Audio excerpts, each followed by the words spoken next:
ಇತ್ತ ಮೊದಲ ದಿನದಿಂದಲೂ ಕೂಡ ಈ SIR ಅಕ್ರಮಕ್ಕೆ ಸರ್ಕಾರ ಕುಮ್ಮಕ್ಕನ್ನ ಕೊಡ್ತಾ ಇದೆ. ಅಕ್ರಮಕ್ಕೆ ಕಾಂಗ್ರೆಸ್ ಸರ್ಕಾರ ಪ್ರೋತ್ಸಾಹವನ್ನ ನೀಡ್ತಾ ಬಂದಿದೆ ಅಂತ ಚುನಾವಣಾ ಆಯೋಗಕ್ಕೆ ದೂರು ನೀಡಿದ ಬಳಿಕ ಕೇಂದ್ರ ಸಚಿವ HD ಕುಮಾರಸ್ವಾಮಿ ಅವರು ಹೇಳಿಕೆಯನ್ನು ಕೊಟ್ಟಿದ್ದಾರೆ. ಅಕ್ರಮಕ್ಕೆ ಕಾಂಗ್ರೆಸ್ ಸರ್ಕಾರ ಪ್ರೋತ್ಸಾಹವನ್ನ ಕೊಡ್ತಾ ಬಂದಿದೆ, ಅವರೇ ಕುಮ್ಮಕ್ಕನ್ನ ಕೊಡ್ತಾ ಇರೋದು. ಚುನಾವಣಾ ಆಯೋಗಕ್ಕೆ ದೋಸ್ತಿ ನಾಯಕರು ಕಂಪ್ಲೇಂಟ್ ಅನ್ನು ಕೊಟ್ಟರು. ಈ ಬಳಿಕ ಕುಮಾರಸ್ವಾಮಿ ಅವರು ಈ ಹೇಳಿಕೆಯನ್ನು ಕೊಟ್ಟಿದ್ದಾರೆ. ಅಕ್ರಮದ ಕುರಿತಂತೆ ಮಾತನಾಡಿದರು. ಹಾಗೇನೆ ಇಲ್ಲಿ ಅಕ್ರಮದ CM DK ಶಿವಕುಮಾರ್ ಜಾಣ ಕುರುಡರಾಗಿದ್ದಾರೆ, ಆರೋಪ ಮಾಡಿದ್ರಿ, ನಾವು ದಾಖಲೆ ಸಮೇತ ದೂರನ್ನ ಕೊಟ್ಟಿದ್ದೇವೆ, ಇಲ್ಲಿವರೆಗೆ ಅಕ್ರಮವಾಗಿ ನಡೆದ ಬಗ್ಗೆ ದಾಖಲೆಯನ್ನು ನೀಡ್ತೇವೆ, ಕಾಂಗ್ರೆಸ್ನವರು ಅಧಿಕಾರವನ್ನು ಬಳಸಿಕೊಂಡು ಅಕ್ರಮವನ್ನು ಮಾಡ್ತಾ ಇದ್ದಾರೆ ಅಂತ ಹೇಳಿ ಗಂಭೀರ ಆರೋಪವನ್ನ HD ಕುಮಾರಸ್ವಾಮಿ ಅವರು ಮಾಡಿದ್ದಾರೆ.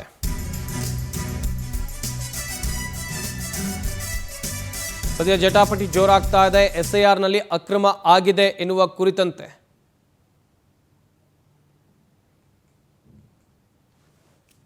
ಆಯೋಗದವರು ಕೇಂದ್ರದ ಚುನಾವಣಾ ಆಯೋಗದಿಂದಲೂ ಬಹುಶಃ ಇವತ್ತು ಇಬ್ಬರನ್ನ ಡೆಪ್ಯೂಟ್ ಮಾಡಿದ್ದಾರೆ. ಇದರ ಬಗ್ಗೆ ಯಾವ ರೀತಿನಲ್ಲಿ ಇಲ್ಲಿ ನಡೀತಾ ಇರತಕ್ಕಂತ ಮಾಹಿತಿಗಳನ್ನ ಪಡಿತಕ್ಕಂಥದ್ದಕ್ಕೆ ಅವ್ರಿಗೆ ಅಸಿಸ್ಟ್ ಮಾಡ್ಲಿಕ್ಕೆ. ಆದ್ರೆ ಇವತ್ತು ಕಳೆದ 5 ದಿವಸಗಳಿಂದ ಪ್ರತಿದಿನ ಮಾಧ್ಯಮದ ಸ್ನೇಹಿತರು ಸಹ ನೀವು ಇಲ್ಲಿ ನಡೀತಾ ಇರತಕ್ಕಂತ ಈ ಒಂದು ಪ್ರಕ್ರಿಯೆ ನಿಷ್ಪಕ್ಷಪಾತವಾಗಿ ಯಾವುದೇ ರೀತಿಯ ದೋಷವನ್ನ ಇವತ್ತು ಜಾರಿಗೆ ತರತಕ್ಕಂಥದಕ್ಕೆ ಅವಕಾಶ ಕೊಡದೇ ಇರತಕ್ಕಂಥ ರೀತಿಯಲ್ಲಿ ಇವತ್ತು ಕೆಲಸ ಆಗ್ತಿಲ್ಲ ಅಂತಕ್ಕಂಥದ್ದನ್ನ ನೀವು ಸಹ ಈಗೇನು ದಾಖಲೆ ಸಮೇತವೇ ಪ್ರತಿಬಿಂಬಿಸ್ತಾ ಇದ್ದೀರಿ. ಇವತ್ತು ಈ 5 ದಿನಗಳ ಕಾಲ ನಡೆದಿರ್ತಕ್ಕಂಥ ಹಲವಾರು ಅಕ್ರಮಗಳ ಮಾಹಿತಿಗಳನ್ನ, ದಾಖಲೆಗಳನ್ನ, ಪೆನ್ ಡ್ರೈವ್ ಅನ್ನ ಇವತ್ತು ಎರಡೂ ಪಕ್ಷದಲ್ಲಿ ನಾವೇನ್ ಕಲೆಕ್ಟ್ ಮಾಡಿದ್ದೇವೆ, ಕೊಟ್ಟಿದ್ದೇವೆ ಇವತ್ತು ಚುನಾವಣಾ ಇಲ್ಲಿಯ ಆಯುಕ್ತರಿಗೆ.